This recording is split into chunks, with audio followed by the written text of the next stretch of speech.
Hello blessed, wale wa photoshoot, wale wa video production, wale watu wa content, nimewaletea hii hapa Studio LED Light. Kama unaweza kuona ina stand yake ambayo ni strong kabisa, inafutika, ni mzuri kabisa kwa watu wa video production, lakini pia ina hiyo cage yake hiyo kwa ajili ya kupachikia au mvuli.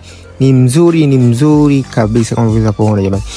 Waini sana Blestelina uweze kujipatia hii taa yako. Unaweza kuona unapachika hapo, anaelekeza vizuri kabisa jinsi ya kuifunga.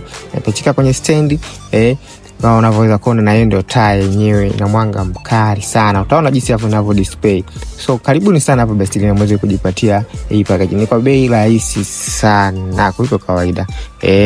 Kama unaweza kuonyesha hapo, muone mwanga wake jinsi unavyokuwa. Wow. Karibuni sana hapa Blestelina. Unaweza kubadilisha mianga ukaweka mwanga tofauti, yani kupunguza na kuongeza. Ni mzuri, karibuni sana, tunawapenda.